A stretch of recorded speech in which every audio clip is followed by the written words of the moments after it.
Good morning, class. Today I will have you begin a special project. You will do a science task that may involve writing a detailed report on a current issue like climate change, a historical issue like how the first vaccines were developed, or invent something useful. You will all be graded on your projects, and the creator of the project judged to be the best will be awarded a free trip to New York City to attend the Summer Science and Technology Conference scheduled there in July. Wow! Looks like we could earn ourselves another summer vacation. What do you think we should do? I'm only taking this course for the credits. I'm not a hardcore science geek like you, James. Well, I know someone who is. I will ask her for advice. You want us to build a robot? One that can be programmed to do household chores. My mother hates doing them, and she instead often makes me and Debbie do them. But I hate them too. Okay, you can go to a computer store and buy some of the parts we need. So these are the parts we need to build a robot?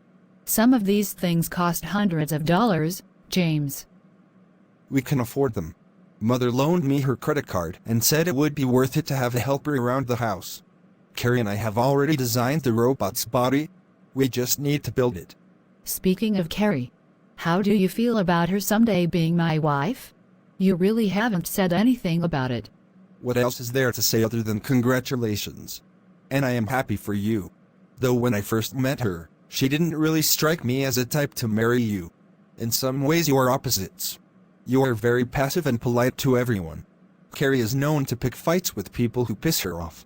I heard about her beating the crap out of Ted Wilson several months ago and thought she would be kicked out of school over it, but nothing happened to her.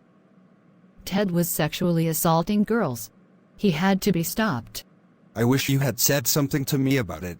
I would have gone after him myself. James, you only weigh 100 pounds.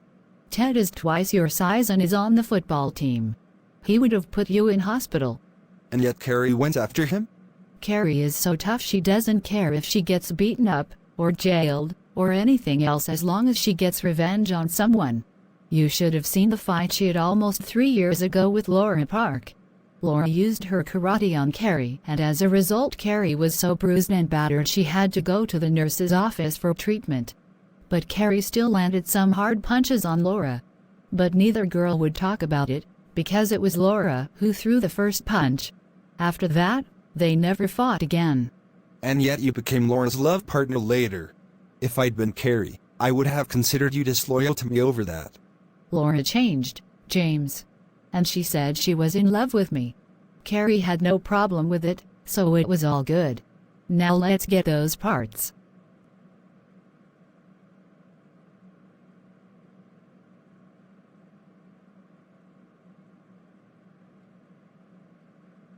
I think we are done.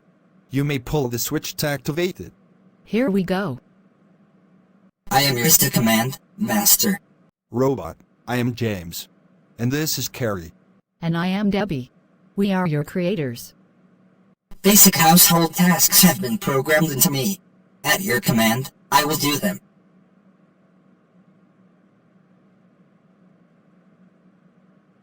Robot, I am Sandy Smith, the head of this household. You will take orders from me. Wash these dishes and then mop the floor. As you command, Sandy Smith.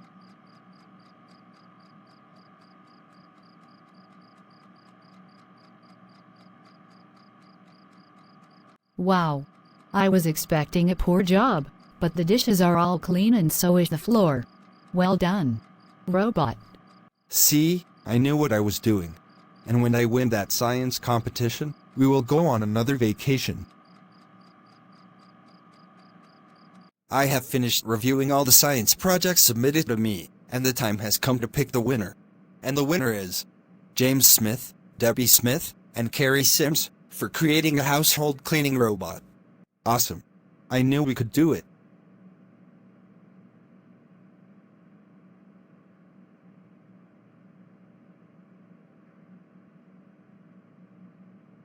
James Smith, I want you, Carrie Sims, and Debbie Smith to see me in my office. James, the demonstration you gave with the robot in the cafeteria was amazing. I'd like to make you an offer. I want to buy the robot from you for $1,000, and then it will serve the school as its custodian from now on. Wow! That's way more money than we spent to make the robot. James, do not accept his offer. If the robot becomes a new custodian, then the human custodians serving the school now will lose their jobs. That's not fair to them. Also, you told our mother you made the robot to do our household chores. She will be disappointed if you don't return with the robot to do those chores tonight. Yes, you are both right. I'm sorry, Mr. Hernandez, but I will turn down your offer. We don't need the money, and I don't want to see others hurt because of something I made. Very well. Once again, you girls have amazed me. If you were to run for public offices in the future, you would be the worst nightmare for the Republicans that still dominate this state.